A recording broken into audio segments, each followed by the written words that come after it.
So like I say, Jazakallah khairan to our brother and our Ustaadh Muhammed for this very enlightening and beneficial reminder on the Salah. We're going to skip the 5-minute break, inshallah.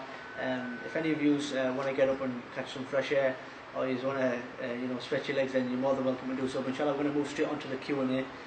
So if any of the brothers have any questions, please just raise your hands.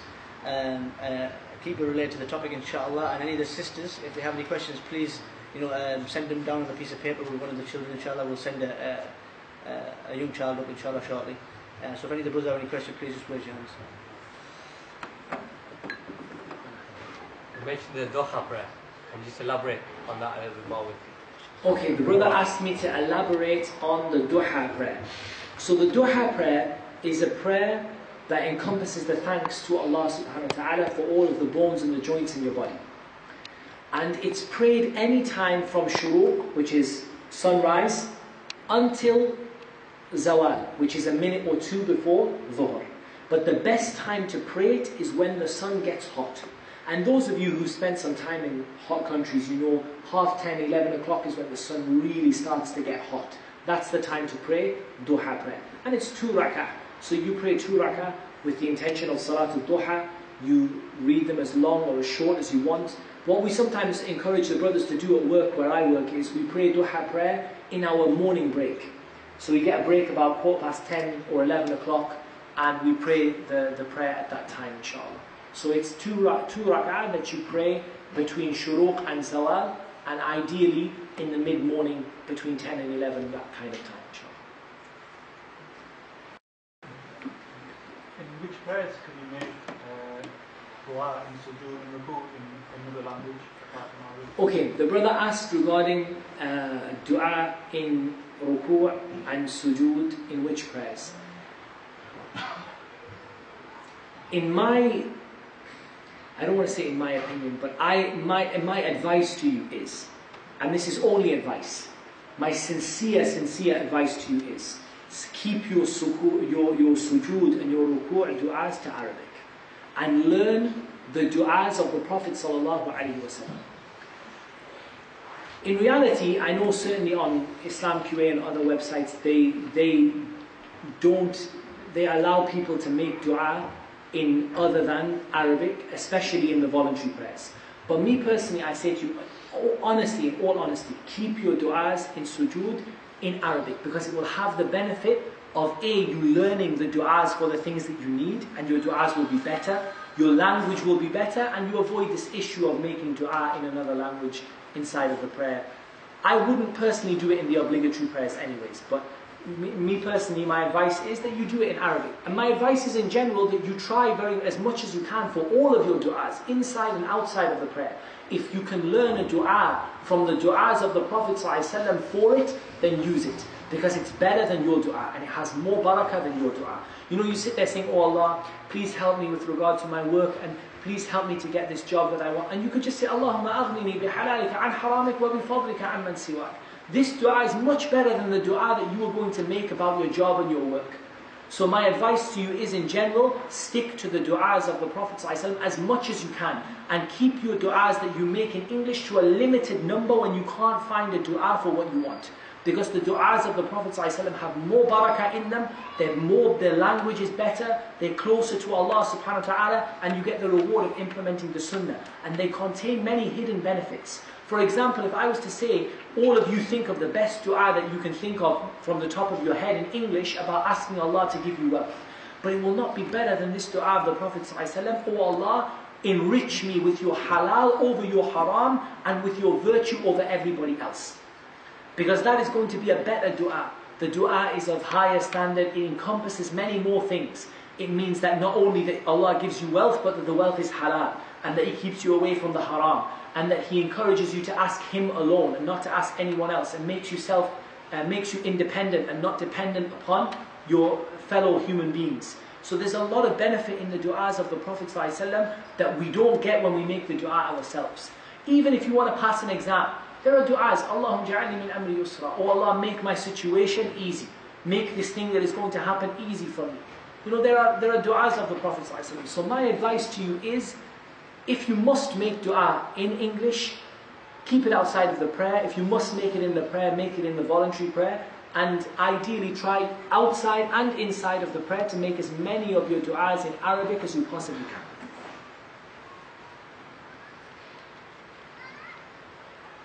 When making dua in the last third of the night, is this dua to be done in prayer, by raising hands and asking, or both of the above? And if in prayer, can it also be included in witr?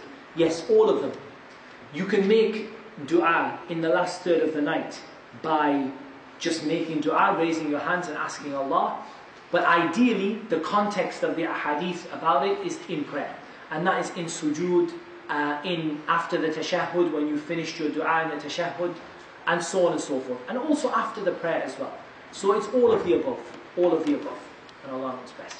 Is it permissible to read Quranic du'as in sujood? Yes, it's permissible to read Quranic dua in sujood. There's no disagreement in this. That it's permissible to read, for example, رَبَّنَا آتِنَا فِي الدُّنْيَا حَسَنًا وَفِي الْآخِرَةِ حَسَنًا وَقِنَا عَذَابَ النَّارِ. In any of them. You mentioned reading the Mus'haf while you're praying. Is that okay, question regarding reading the Mus'haf when you're praying.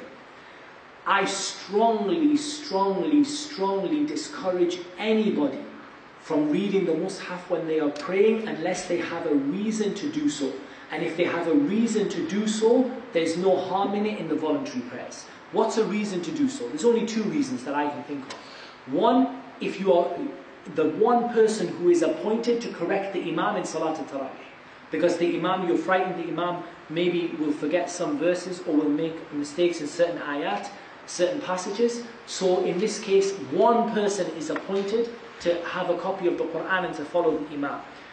Secondly, a person who wants to read in Qiyamul Layl a long amount and they haven't memorized anything from the Quran. So it's a voluntary prayer, it's permissible for them to do so. What I strongly discourage are those people when you see in Taraweeh and everyone is holding the Mus'haf. Why are you holding the Mus'haf for? First of all, when you hold the Mus'haf, you're going to go against so many sunan in the prayer. You're not going to make sujood properly, you're not going to make ruku' properly. Even though I have to say, if it was me, I would put the Mus'haf on the floor. Because there's nothing wrong with putting the Mus'haf on the floor. This is a cultural misconception that there's something wrong with putting the Mus'haf on the floor. Nothing wrong with putting the Mus'haf on the floor. So if it was me, I would put the Mus'haf on the floor and make sajda properly. But if it's a problem for some people, you see them, they twist the Mus'haf like this and they're trying to make sajda on their elbows, and there's so many things that are wrong with it.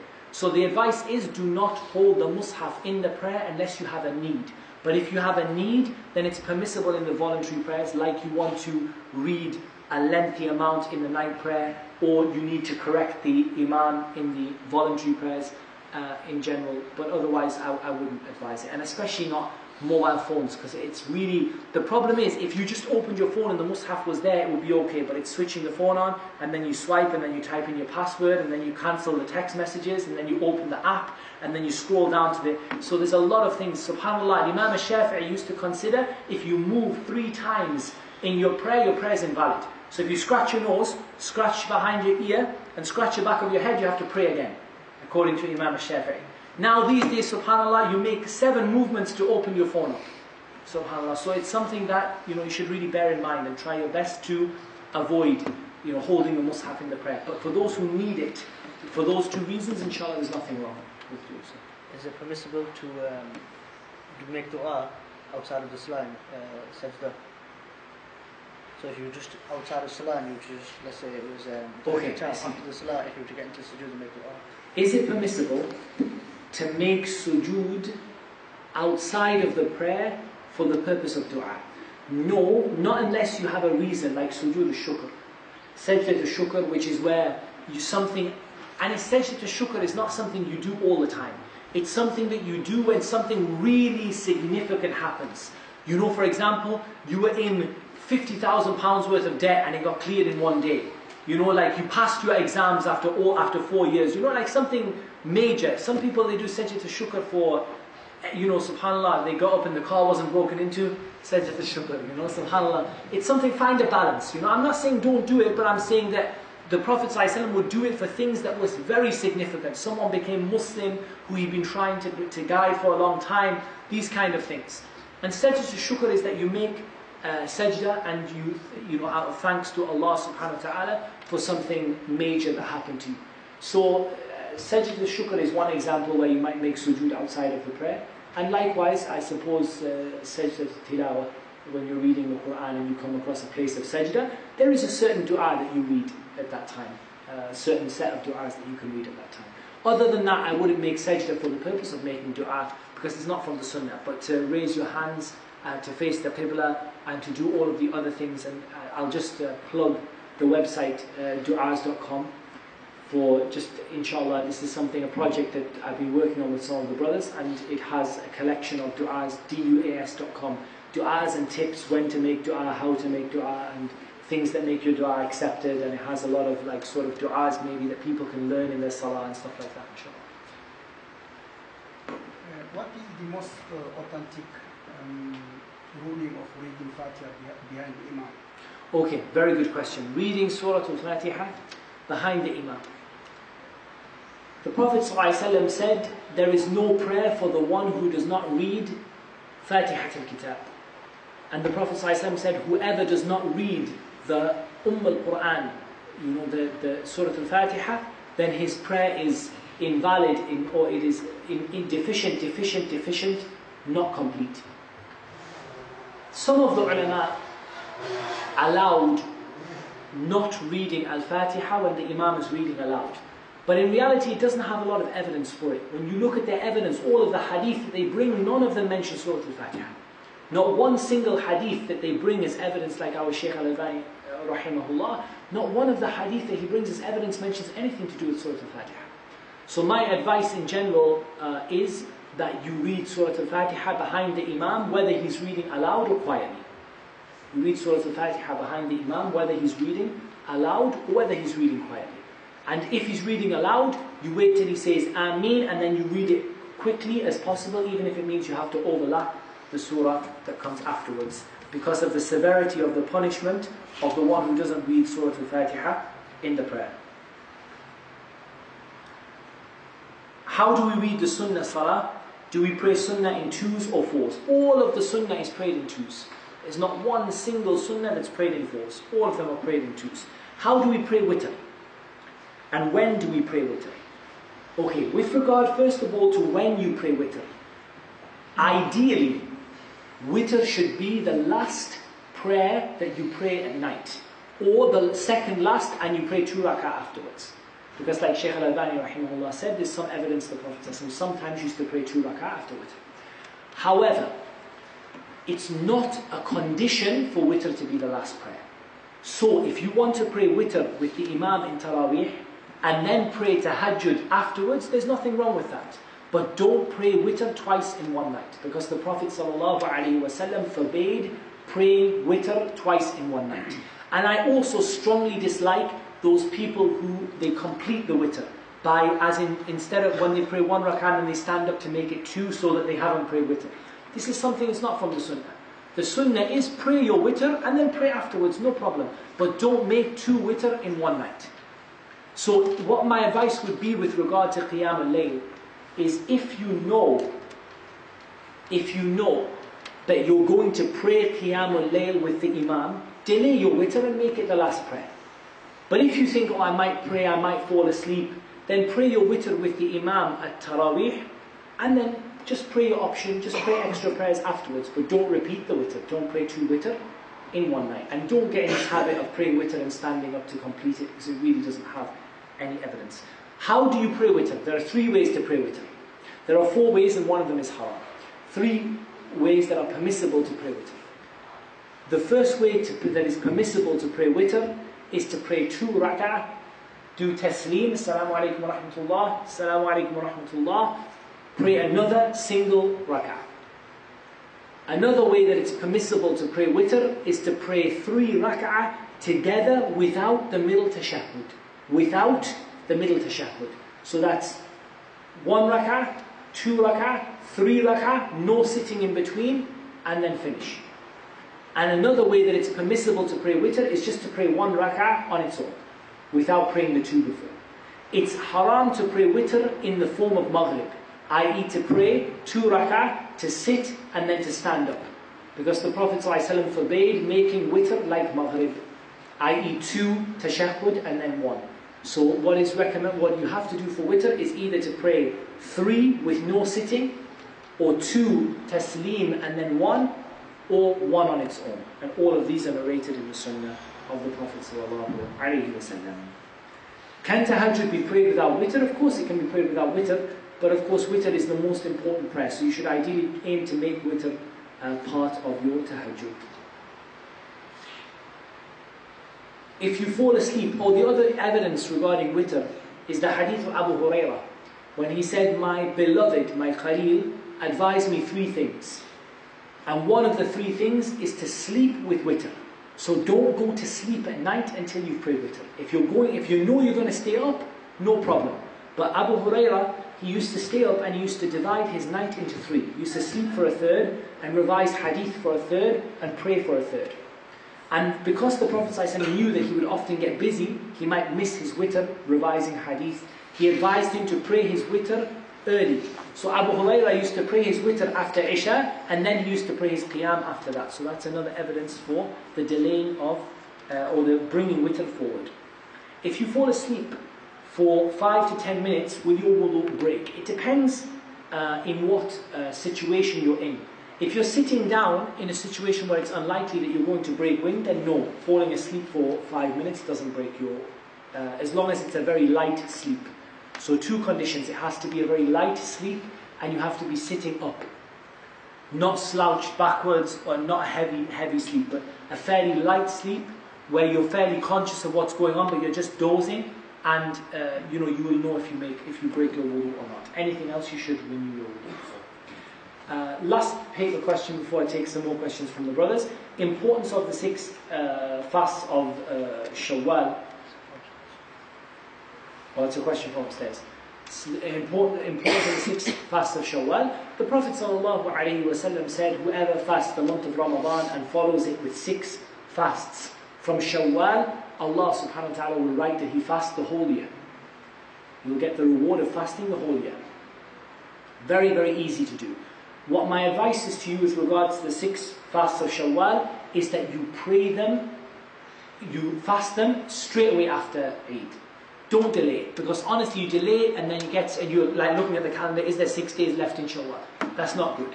Also with regard to the sisters, if you've missed any fasts in Ramadan, my advice to you is make up the fasts first. Likewise, brothers who are travelling ill, etc., make up your fasts first and then do your 6 from Shawwal. And do the whole thing in Shawwal. So if you've got 10 fasts to make up the 10 straight away after Eid, and then fast the 6 from Shawwal, and this way you will get out of the disagreement regarding the Shawwal and the missed fasts. So to be safe, make your missed fasts up first, and then make up your 6 fasts from Shawwal, and Allah Azza wa Jalla knows best. Yes, had somebody saying that if you own the fast, for instance, and then you want to also fast these 6 days, you can intend for both by paying the own fasting and fasting the 6 days together, you can get good rewards. Is that correct? So the brother asked regarding joining a fast that you owe and the 6 fasts of Shawwal. My advice is not to do it. Some of the scholars allowed it, but my advice is not to do it for the reason that you want to get the reward of each one separately. And this idea of combining intention is a bit of a grey area where you get into disagreements and you get into things that it may be valid, it may not be valid, maybe your 6 fast from Shawwal isn't accepted. It's not worth getting into the hassle. Just do your fast that you owe separately and do your 6 that you owe from Shawwal separately, inshallah, so that you can get the most complete reward. How far I can talk too much loudly dancing when the other people are in the masjid, I mean. When other people are sleeping or praying or so on. Okay, question regarding the masjid and regarding making noise in the masjid. I think in this we have to be a little bit balanced. First of all, the masajid were established for the dhikr of Allah subhanahu wa ta'ala. They weren't established for raising the voices, and raising the voice in the masjid is a very severe thing, especially when it's done unnecessarily. So we have a narration from Umar that 2 people raised their voice in the masjid in Medina, and Umar said, radiallahu anh, that if you 2 people were from Ahlul Medina, the people of Medina, I would have had you beaten for raising your voices in the masjid. However, on the other side, let us be a bit merciful towards our children. They're little kids. Where do you want them to go? The street corners?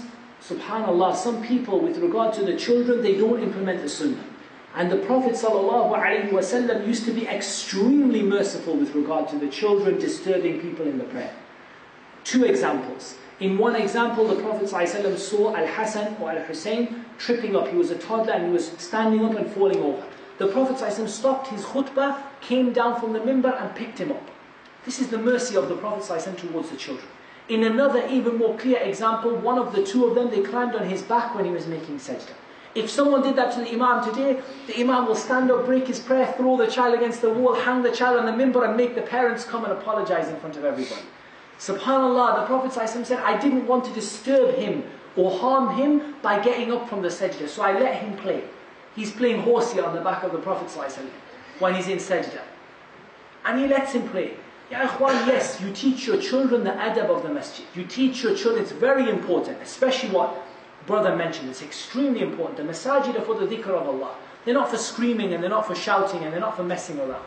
But subhanallah, we have to encourage our children to come to the masjid. They're going to slip up from time to time. You know, you're praying, Tarawih, you turn around and one of the kids is jumping off the mimbar or something like that. Don't go and come onto like a ton of bricks, because you're going to make them hate Islam and hate the masjid. And many people know from the masajid that are not upon the sunnah, the Bravery masjids, etc., that were not upon the sunnah, many people grew up hating those masajid, because when I go to read the Quran, the teacher beats me. And when I come to the prayer, they shout at me. The people you grow up to make their children hate the masjid. And this is something that is a really huge sin in the sight of Allah. And then the parents say, oh, what has happened? Ya waylana, look what has happened to our children, they're in the streets. SubhanAllah, when you made the masjid closed for them, what did you want to do?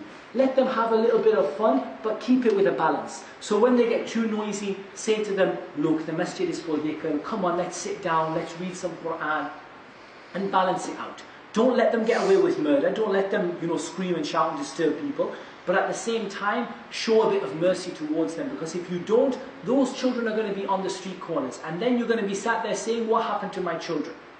SubhanAllah. So it's very important we balance. Completely right that the masjid is for the dhikr of Allah and it's not for disturbing people, and raising the voice in the masjid is a very severe sin. But it's something that at the end of the day, with regard to our children, be a little bit sort of merciful with them, be kind to them. If you have to tell them off, subhanAllah, one of the brothers used to have a big tub of lollipops and just keep them on the side of the masjid. And when the kids are noisy, just give them one and say, look, sit down, eat this, and just keep the voice down a little bit, you're disturbing people. And that way people come to love the masjid. SubhanAllah, you want your children to want to come to the masjid. And they're not going to want to come to the masjid just for the prayer. I think people are living in a fantasy world if they think that young children at 6 years old, 5 years old, want to come to the masjid because of the khushu' in the prayer to Allah subhanahu wa ta'ala. It's not true. They want to come to the masjid to see their friends, they want to come to the masjid. Let them have it. Let them have that. Because that's going to build into a relationship with Allah subhanahu wa ta'ala in their prayer. For example, I will say to my little one, for example, I want you to pray at least some of the Tarawih with me. And so he'll come and he'll pray, let's say, some days he'll pray all of it, some days he'll pray half of it. But the main thing is he prays some of it, because he didn't come to the masjid just to play with his friends. But then after a while, go and sit with your friends, go and have some dates, have some water in the corner. It's all part of the excitement that the children enjoy when they come for Ramadan. And it helps to build them up into regular people who come to the masjid. But judge it on their age as well. You've got a 15-year-old child who's jumping off the mimbar, there's a problem. At that point you need to deal with this issue. You've got a 6-year-old child who's making a little bit of noise in the masjid. I think this is something that you can overlook. So judge it based on age. Try to encourage them to be a little bit better. If they weren't very good, say, look, you weren't very good. Next day I'm not going to bring you. You can sit with your friends, but you need to keep the noise down. So I think what the brother mentioned is completely true, but I think we have to be merciful with regard to our children so that they don't grow up to hate the prayer and they don't grow up to hate the masjid. About combining Dhuhr and Asr prayers and Maghrib and Isha, in what situations is it acceptable? You can combine Dhuhr and Asr and then also Maghrib and Isha in any situation when there's a need. So when there's a hardship for you or a need for you. Now in general, you shouldn't do it too often. When you're traveling is not a problem. But for example, if there was a situation where there was a real need for you to do it at home, because you were extremely tired that day for Maghrib and Isha, and you got to the point where you felt a little bit ill, and you wanted to join between them, as long as it's occasional, there's nothing wrong. The joining of the prayers, not shortening, but the joining of the prayers, is legislated in any time of need, whether you're travelling or not travelling. But if you're not travelling, you should try to restrict the amount of times that you join the prayers. Don't make it, I do it every week, I do it every day. But something that every now and again, subhanAllah, I'm going to be travelling today, so I want to join Dhuhr and Asr in Middlesbrough at Dhuhr time. There's nothing wrong with that, inshallah, when there's a need for it. But again, it's about making a balance. Some people, they do it all the time. They say, oh look, because of my work I join. It shouldn't be every single day. It shouldn't be every single week. But from time to time, if you need to join Dhuhr and Asr and Maghrib and Isha because of certain circumstances, things, like subhanAllah, that's difficult for you. One of the shuyukh, he said an example, let's say that I'm travelling to, from Middlesbrough to Newcastle. It's not very far, but it's making difficulty for me, and I don't know where to pray in Newcastle, I don't know where the masjid is. So all I'm going to do is join Dhuhr and Asr in Middlesbrough and then go to Newcastle and come back for Maghrib. No problem, inshallah. There's nothing wrong with doing that occasionally from time to time. And the Prophet ﷺ did so when he was in Medina, to show to his ummah that there was no hardship on them with regard to the prayer. But it's something that shouldn't be frequent and it shouldn't be regular. In terms of what you mentioned, in terms of the witr, making it the last prayer, which is something I was reading not long ago from Sheikh Muhammed, and he mentioned that when praying with the Imam and witr, it's permissible to add an extra raka'ah if you intend to pray the night prayer later on. I said regarding this idea of praying the extra prayer, I don't personally recommend it. I don't think it has a great deal of evidence from the Sunnah. But some of the people, they do it from a fiqh perspective, as in that I'm praying one, I'll add another one to sort of like make it that I prayed with the Imam, but then I added an extra one. Me personally, I like some of the mashayikh, our teachers, they disliked it. But Shaykh Muhammed allowed it, many of the other shuyukh allowed it. So you do what you think is best, inshallah. But me personally, I'm more of a fan of pray with it with the Imam and then just don't pray with it at the end, inshallah. Allah Azza wa Jalla knows best. I was hoping, you mentioned the position about reading Fatiha behind the Imam. I was just wondering, was this the stronger of the opinion at the time of the Salaf in the four schools, or which is the majority of the opinion? I think with regard to Surah Al-Fatiha behind the Imam, I don't think that the majority says that you have to read every single time. But we don't, to be honest, if we don't, it's not something that we consider. The majority or the madahib, it's not something that's important for us. What's important for us is the dalil. And as I said, the dalil of the people who say not to read Al-Fatiha behind the Imam, none of the dalil mentions Surah Al-Fatiha. It mentions don't read the Quran when I'm reading the Quran. Don't read the Quran behind me. Don't compete with me in the Quran. But none of it mentions Surah Al-Fatiha. Therefore, Surah Al-Fatiha it's an issue of Al-Am wal-Khas. Surah Al-Fatiha is not reading the Quran behind the Imam is a general ruling, and Surah Al-Fatiha is a specific exception from the general ruling. And you can't remove a specific exception to something without an evidence. And if the evidence for a specific exception to something doesn't mention the actual thing itself, then you can't remove that. It's a very serious thing to miss Al-Fatiha. So my advice is, read Fatiha behind the Imam in every single rak'ah. And I think this is only the opinion of the Hanabila, and Allah Azza wa Jalla knows best. I don't want to go from the top of my head. I think it's only the Hanabila who hold this opinion. Or maybe perhaps some of the others. Last question from you. Last question, sir. You just mentioned the rewards for praying in Jama'ah, in the masjid. And also, is it the same if you pray in Jama'ah? The Jama'ah, the rewards for Jama'ah in the masjid, the Prophet ﷺ said that the prayer in the Jama'ah is better than the individual prayer by 25 or 27 levels, 2 narrations. So it's a huge reward extra for praying. Likewise, the opposite is true for the sunnah prayer that you pray at home. So ideally you pray your sunnah prayer at home and you pray your obligatory prayer in the masjid. But of course there are some sunnah prayers that you have to pray in the masjid because there isn't really time, like 2 rak'ah after Maghrib, sometimes 2 rak'ah before Fajr if you live a long way away from the masjid. But 25 or 27 levels. We mentioned in this that the Prophet ﷺ intended to burn the houses down of the people who didn't perform the prayer. So something that is quite significant and quite serious regarding praying in Jama'ah. The second part of the brother's question was regarding praying in Jama'ah outside of the masjid.